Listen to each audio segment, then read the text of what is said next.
And this, by the way, I feel very strong, and I just have to say this.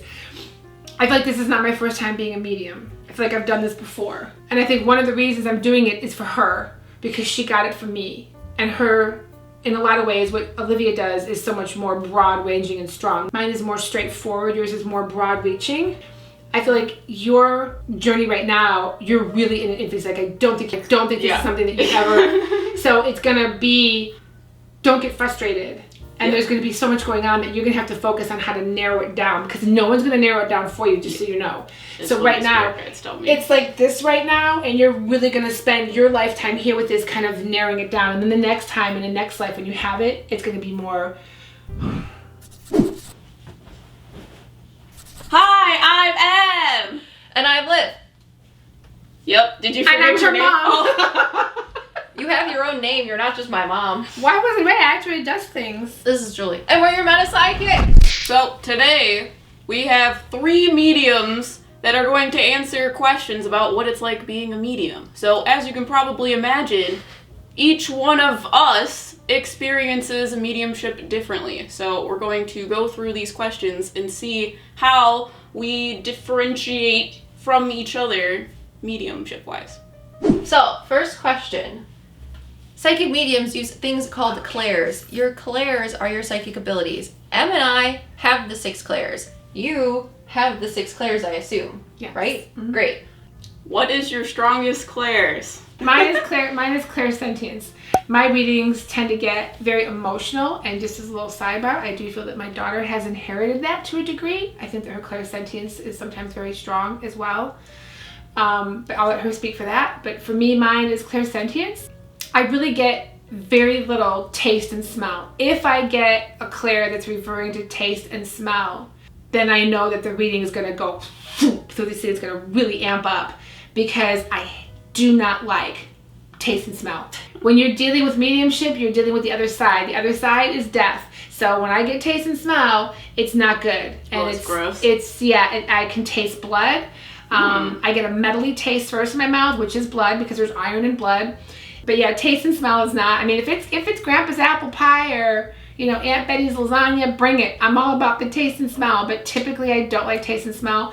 I am a firm believer that my spirit guides know that. I refer to my spirit guides, by the way, as my committee. I just like that term. They know that I don't like taste and smells, and they do block them. I always end up with an amazing reading because it's so important that they take it to the level that they make me have to experience my taste and smells. My clairaudient is different. Some clairaudient psychics or mediums who are strong with their clairaudience, they get like full-blown sentences. In my mediumship, a name doesn't matter. A name is what was given to somebody here in the physical. I'm not dealing with that. I'm dealing with the past. I'm dealing with people who have passed on.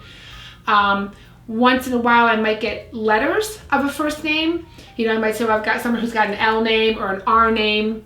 And you get that clairaudiently? I get that clairaudiently, yes. Yeah. Weird, right? You hear like when they teach you in school, like Abe, Seche, Day, I'll just actually see the alphabet, and they'll slice out that letter and throw it in my face. That's interesting. So you get it clairvoyantly? Both. Oh. I get the same thing. I do not see the alphabet ever. It's really weird. Okay, so that would give me anxiety. So that's why you don't get things at me. Right. Dyslexic. That's why she doesn't get it, because obviously I'm guessing that her spirit guides know that is something that would stress her out, and it would interrupt her flow and her energy that's there. But yeah, those are signs and symbols. And you get different signs and symbols. You get different ones. Sometimes yours are similar to mine. A good friend of mine, Carol, we both get, if it's on the right-hand side, it's a maternal or a female entity or energy. I don't get that. If it's on the left, it's from the father's side. So sometimes I'll get like a blood vessel in front of me that says, okay, well, this is a family issue. It's genetic. It's in the family. It's in the blood. For me, if my spirit guides make me do this, and I'll be talking, I'm like, okay, so there's a family, and I'll just start fidgeting, and then I'll see the blood vessel popping, and I'll feel it pulling from one side or the other. If it's from the right-hand side, it's from the woman's side or the mother's side of the family. If it's the left side, it's the father's side of the family. You see things so gruesomely. Yeah. So of your 6 clairs, which would you say are the top 3? Clairsentience, clairvoyance, clairaudience is below that, and the rest come in after that. Interesting. And you just don't like taste and smell because they're usually bad. Mm-hmm.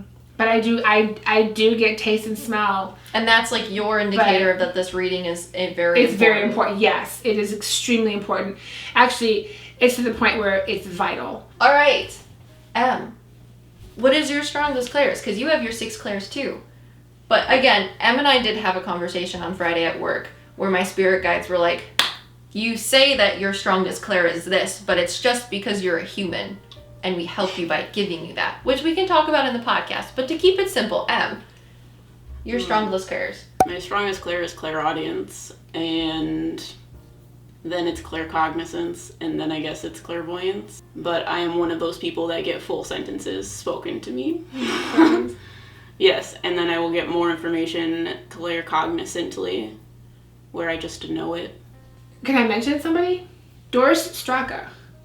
I don't know if I'm pretty sure I've talked to you about... Doris Straka or Doris Stokes? Doris Stokes, I'm sorry, Doris Stokes. I was going to say, she's hilarious. I've talked to her a few times, and I've watched her videos. So what have you talked about? Because I've never been able to talk to her, and I've wanted to, but that's, like I said, I've wanted to. She's freaking adorable. Well, And she was strictly clairaudient. Exactly. And she did not claim or assimilate herself to any other clairs except clairaudience. In fact, she wrote a book, Voices in My Ear. She wrote several books. Right, but that was what was coolest. I've only heard you talk about her, so then I actually looked her up one day because I've been trying to find ways to help Em with her things because she's been asking me, but her gifts and the way she receives her clairs is very different from my own. So her spirit guides have been talking to my spirit guides, giving me information and ideas on how to relate how she gets information versus me so that I can understand and help. And one of those things was in the exact opposite way that you do. Yeah, because you're my twin flame.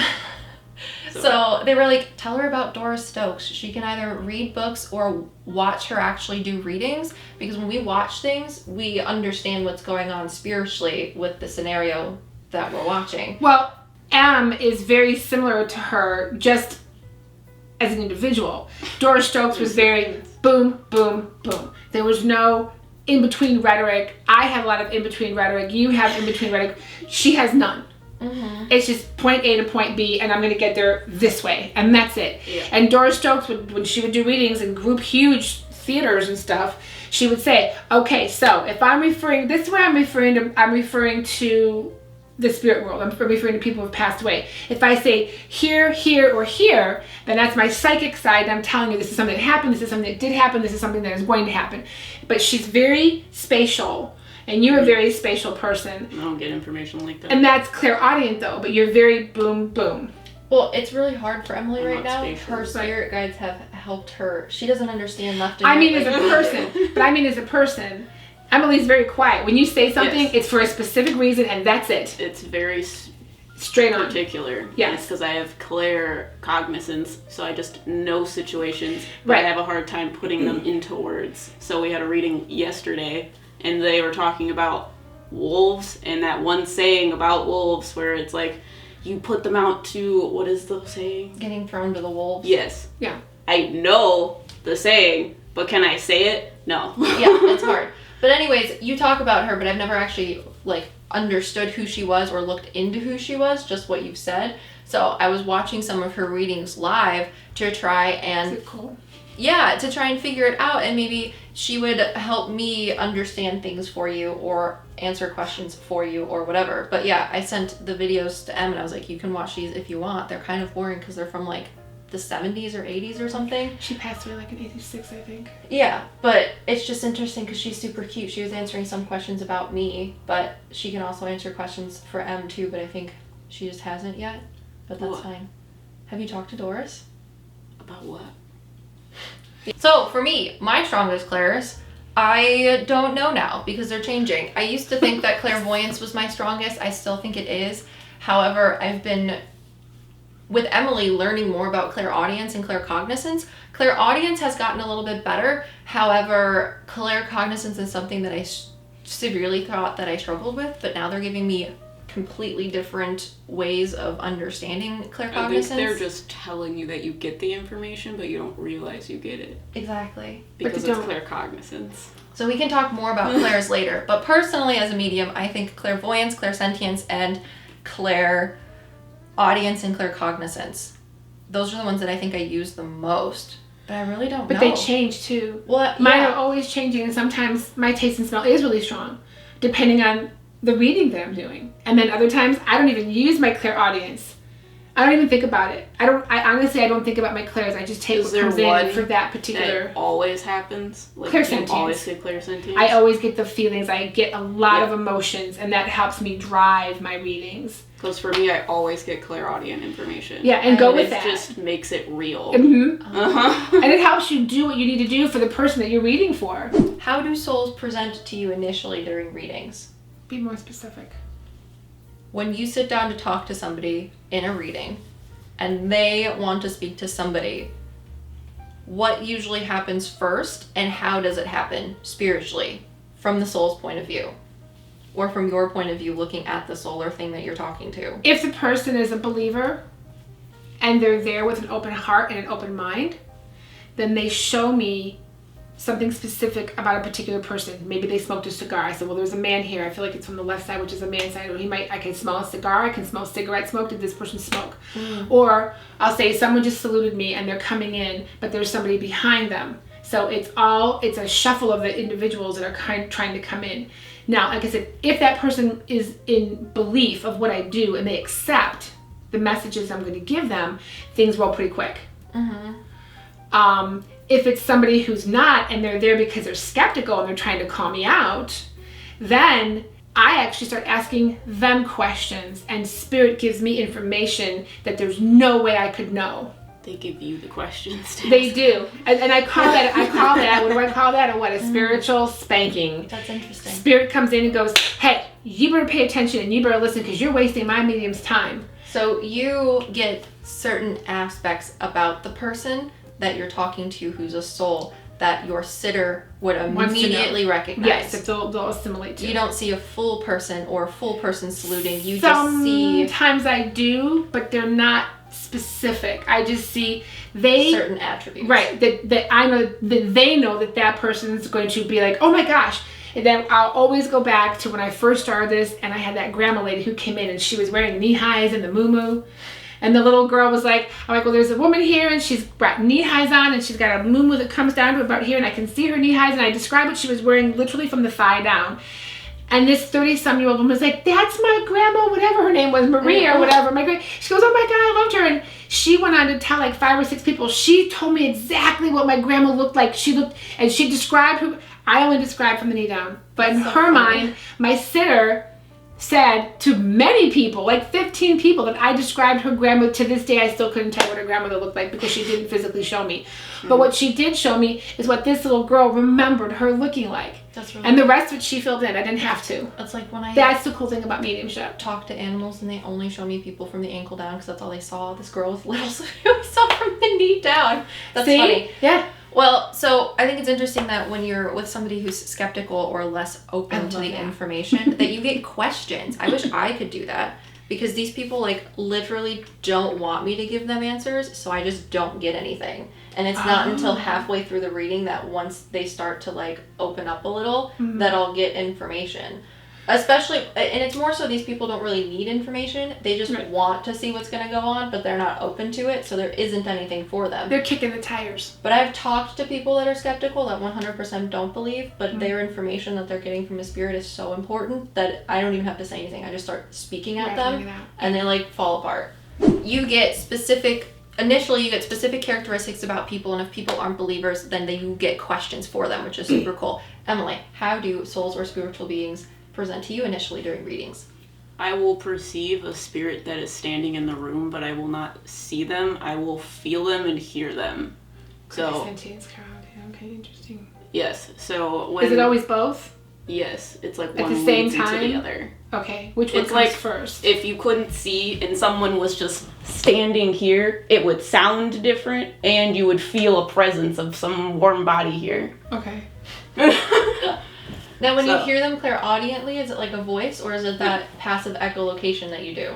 I do Like a something dolphin? called passive But echolocation. no, listen, this blew my mind because there's people that are blind, and I guess there's a thing for when you're blind that you passively, kitchen. and it's like a passive echolocation, right? Yes, you take the ambient noise in the room and it bounces off of the objects in the room, so you're able to hear where things are.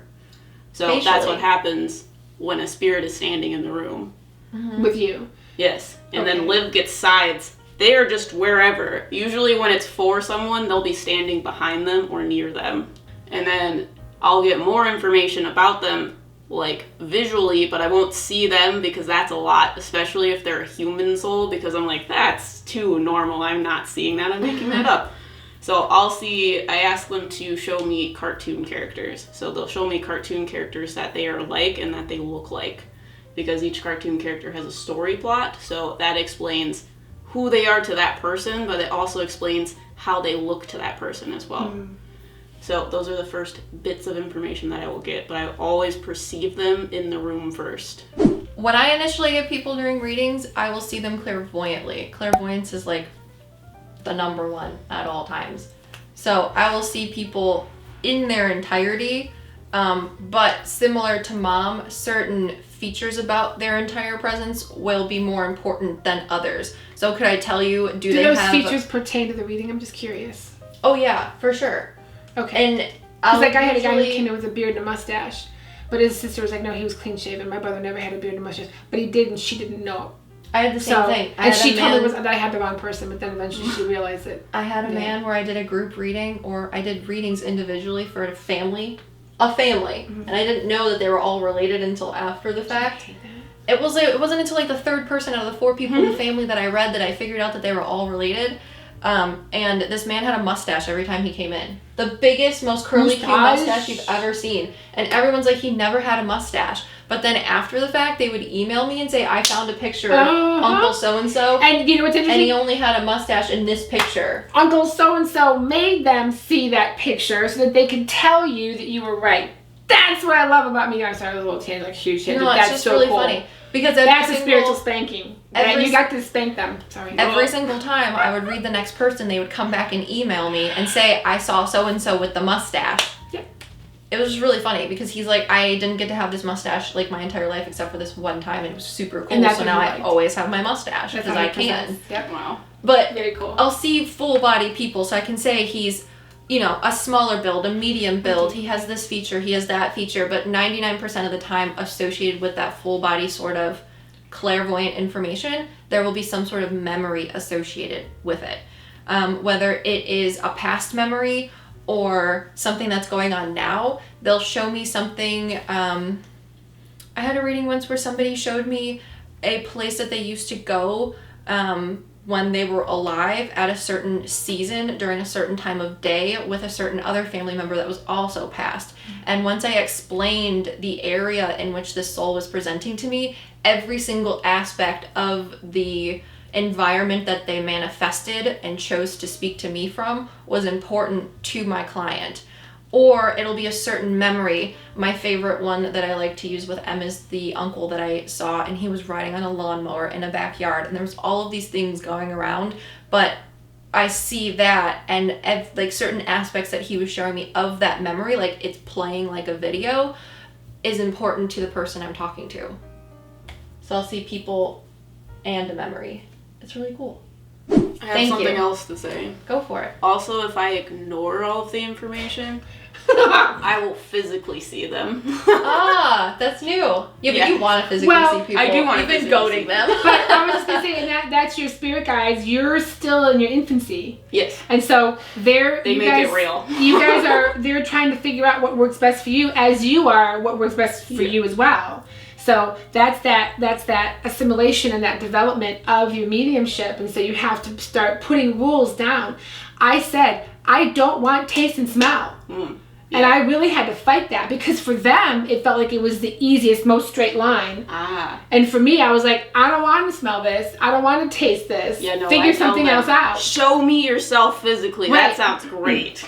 And everyone's like, that sounds terrifying. And I'm like, but then I know I'm not making it up. But see, right, and it's not just something that you knew, it's something that's actually being given to you, right? Yeah. And so that's why when people say, oh yeah, I'll get to people's house, and there's pictures of the whole damn family out there, and I'm like, okay, put these away. Because she was talking about her one friend, and I was sitting in my house, and I just could feel a man, sitting like this, reading the paper, and I could hear the paper, and then I'm looking down at the table, and I could see legs, and I was like, oh, okay, cool. Right, but and like I said earlier, nobody can ever help you, teach you, train you, guide you on your path of mediumship, because it's so specific. It is so individual. But being able to share your experiences with other people is the best thing that you can do to I agree. Further your abilities. But you still have to shut up and listen. You know what I mean? Yeah. And learn the craft, because it's so different. The overall ball of wax is the same. It's mediumship. And you're there to help people. You're a medium. You're the messenger. But it's your journey to figure out all these clairs, or lack thereof, or strengths within. Mm-hmm. And that's not, I can't teach you that. You have to just do it. Right. And the woman that taught me said, go put together a reading. I'm like, what? She goes, just call some people that you know and see if they can get 10 or 15 people. I'm like, what? What? No. She's like, you can do this. I'm like, no. I'm like, okay, I'm sweating in places That's right now. That's what Emily did to me. She was like, you can only do Zoom meetings. And I was like, Zoom meetings don't work. That's not how readings work. And she was like, yeah, okay, sure. That makes no sense. That sounds good. You're an idiot. You're going to do a Zoom reading. And I was like, no, this is not going to work. I'm going to be an absolute phony. This is not how mediumship works. And she's like, you literally explained it to me this way. So, like, logically, your inability to feel that way is absolutely irrational. So we're going to talk more about what it's like to be a medium as mediums, and the similarities and differences between the three of us and our podcast. What, you don't want to do mini readings? If there's star next time. I know. Do you want to, well, it's already going to be really long. Do you want to do a mini reading, or do you want to cut it, introduce a mini reading, and put it as like a teaser for Patreon or a bonus video? So let's finish this one, and we'll say we're going to do a mini reading too. But there's going to be a splish of it. But yeah, just put like a splish of it in there. Splish. A splish splash. Mm-hmm. What's the next video? What? Em and I are going to get lost in the woods, build a fire, become Bear Grylls, and tell you what the trees have to say. And freeze in the 4 feet of snow. Yeah. Or it's going to be a mud pit, because we don't know if the snow's going to actually go away. Tune in next week to find out if there's snow in the woods while we get cold. All you have to say, make sure to subscribe and hit that notification bell so that you get notified when that video comes out. Look at all of these Patreons! And we'll see you guys in the next one. We are your Meta Psyckicks. You would like that one. I got it. She usually goes like this. Right? Yeah, because I always have to hit the button. Oh, we're going to do... What is that, Tina? We're going to do mini readings on Patreon, so you have to join Patreon. You got that? You got that? You got that? As you fall. I'm going to need you to get closer down here, too. Don't tell me what to do. Right, I'm gonna get on the floor, but you guys are gonna have to help me up because my left hip's pretty messed up. I've been posting for too many years, okay? Yeah, you shake my Yahtzee. See, she left. Wow. Aries confidence. Is that what that is? This is you. That is your signifier piece. It's face down because you are overly confident. They want me to say overly confident about every aspect of your life. You could be falling down a hill or mountain confidently. I'm falling down a hill confidently. I am falling with confidence, and Olivia's thinking about all the times I have fallen and she's walked away from me. Oh no, it just makes me think about that one scene from Hot Rod where he's just falling down the hill for 20 minutes.